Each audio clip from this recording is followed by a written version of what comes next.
History of কম্পিউটারের এই পর্বে আমরা computer language, computer program, software এবং হার্ডওয়্যার সম্বন্ধে আলোচনা করব। তাহলে আসুন প্রথমেই আমরা আলোচনা করি কম্পিউটার ল্যাঙ্গুয়েজ সম্বন্ধে। কম্পিউটারের ক্ষেত্রে ভাষা তিন প্রকার: high level or user language, low level or machine language এবং assembly language. High level or ইউজারকে না আমরা যে ভাষায় কথা বলি, লিখি, সব এগুলো হাই লেভেলের ভাষা, অর্থাৎ ABCD 1 2 3 4 এগুলো সব হাই লেভেলের ভাষা। কিন্তু কম্পিউটার এগুলো কিচ্ছু বোঝে না। কম্পিউটার বোঝে অনলি ফর দুটো সংখ্যা, 0 এবং 1। এটাকেই বলা হচ্ছে লো লেভেল অর মেশিন ল্যাঙ্গুয়েজ। তাহলে তো সমস্যা, আমরা যা দেব কম্পিউটারকে, কম্পিউটার বুঝতে পারবে না, বা কম্পিউটার যা আমাদেরকে মেসেজ দেবে সেটা আমরা পড়ে মানে উদ্ধার করতে পারবো না।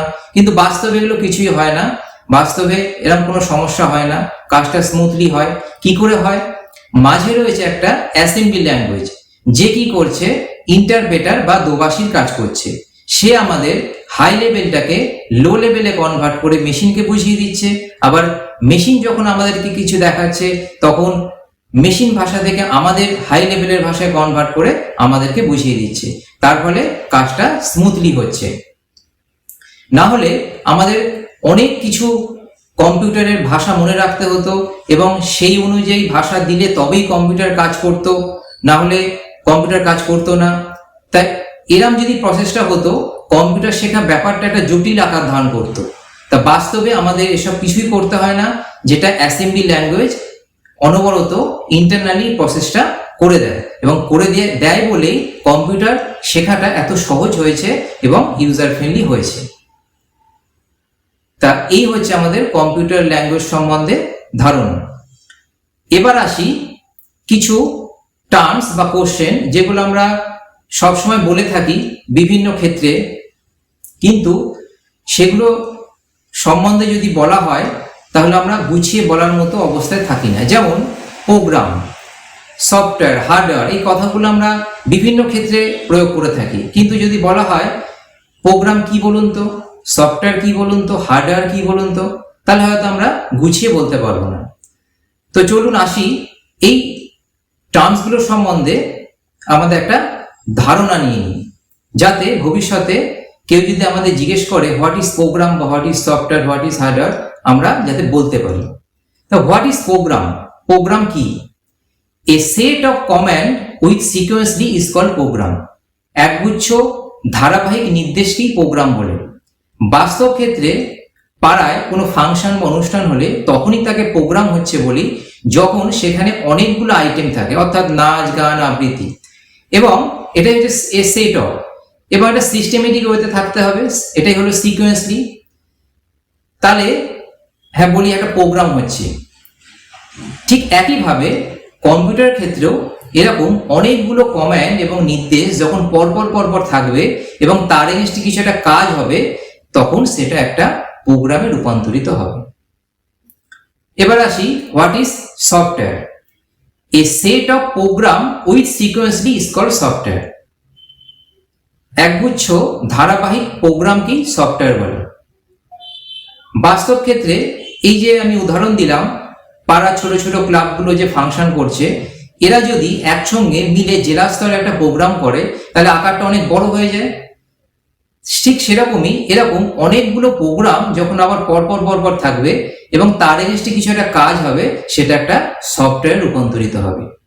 ইট cannot be touch and not visible. এই সফটওয়্যারকে ছুঁয়ে অনুভব করা যায় না, ঠান্ডা না গরম, এবং একে চোখেও দেখা যায় না। এর কাজটাকে করা যায়, যেমন ওয়ার্ড, এক্সেল, পাওয়ার পয়েন্ট, এগুলো হচ্ছে একটা করে সফটওয়্যার।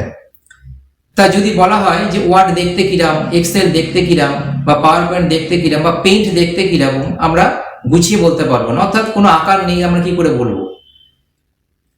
মনিটরের যেরকম শেপ হয়, এই সফটওয়্যারগুলো সেই শেপে দেখায়। যেমন যদি মনিটর ছোট আকারের হয়, ছোট করে দেখাবে, বড় আকারের হলে বড় করে দেখাবে। ওভাল শেপের আগেকার কোনো মনিটর হলে ওরকম ওভাল শেপ করেই দেখাবে। তাই নির্দিষ্ট কোনো আকার নেই, এর কাজটাকে করা যায়। যেমন ওয়ার্ড দিয়ে আমরা টাইপ করতে পারি, এক্সেল দিয়ে আমরা হিসাব সংক্রান্ত কাজ করতে পারি, পাওয়ার পয়েন্টে আমরা স্লাইড শো প্রেজেন্টেশন করতে পারি। তো এই হচ্ছে সফটওয়্যার। এবার আসি হার্ডওয়্যার সম্বন্ধে। What is hardware? The physical component of a computer is called hardware.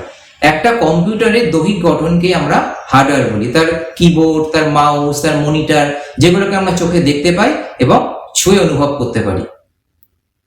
এই হলো আমাদের প্রোগ্রাম, সফটওয়্যার এবং হার্ডওয়্যার সম্বন্ধে একটা ধারণা।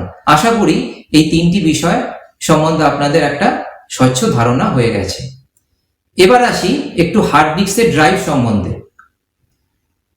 এর আগের ভিডিওয়ে আমরা হার্ড ডিস্ক সম্বন্ধে বলেছিলাম।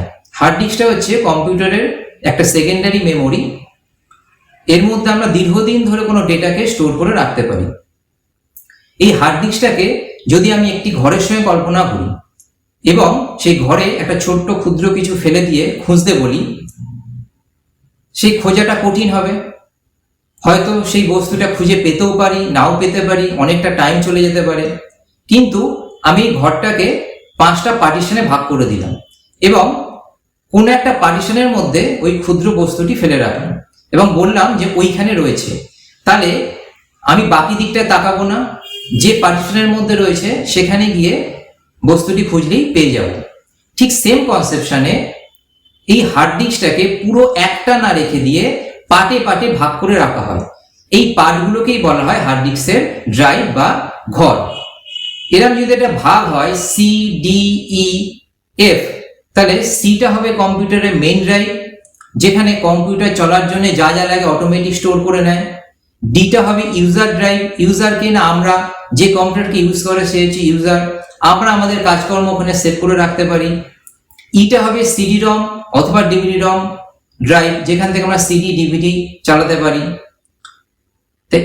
আর এফটাও হচ্ছে একটা এক্সট্রা আমাদের ইউজার ড্রাইভ হিসাবেই কাজ হবে। এই ভাগটা নির্ভর করে হার্ড ডিস্কের ক্ষমতার উপর।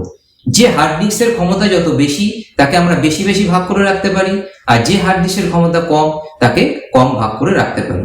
তাই যতই কম বা যতই বেশি হোক সি ড্রাইভটা থাকবেই নির্দিষ্ট। এর পরের ড্রাইভগুলো থাকতে পারে, এর থেকে আরো বেশিও থাকতে পারে। সিডিই হতে পারে, সিডিইএফ হতে পারে, সিডিএফ জিএইচ হতে পারে, এর কোনো নির্দিষ্ট নিয়ম নেই। কিন্তু একটা হার্ড ডিস্কে বেশি ভাগ করা উচিত না, তার কারণ একটা ভাগের শুরু এবং আর একটা ভাগের শেষ, তার মাঝে একটা পার্টিশন ওয়াল ওঠে। সেই পার্টিশন ওয়ালটা দুই দিকের পার্টিশনের থেকে কিছুটা করে জায়গা নিয়ে নেয়। তাহলে আমি যত বেশি পার্টিশন করব তার মাঝে একটা পার্টিশন ওয়াল তৈরি হবে, তত বেশি পার্টিশন ওয়াল তৈরি হবে এবং জায়গাটা অপচয় হবে। তাই হার্ড ডিস্কে 3 থেকে 4টে ভাগ করলেই যথেষ্ট। তো এই ছিল আজকের আমার ভিডিও। আমার এই ভিডিওটি যদি আপনাদের ভালো লেগে থাকে অথবা এই ভিডিও থেকে যদি আপনি নতুন কোনো তথ্য পেয়ে থাকেন, তাহলে অবশ্যই লাইক করবেন এবং শেয়ার করবেন আপনাদের বন্ধুদেরকে। আর হ্যাঁ, আমার চ্যানেলে নতুন হলে অবশ্যই চ্যানেলটা সাবস্ক্রাইব করতে ভুলবেন না, যাতে সহজেই এই ধরনের ভিডিও নোটিফিকেশন আপনার পরবর্তী ক্ষেত্রে পেতে পারেন। কম্পিউটারের যে কোনো সমস্যার সমাধানে এনিয়াক ইনফোটেক আপনাদের পাশে আছে এবং থাকবে। নমস্কার, সুস্থ থাকুন, ভালো থাকুন।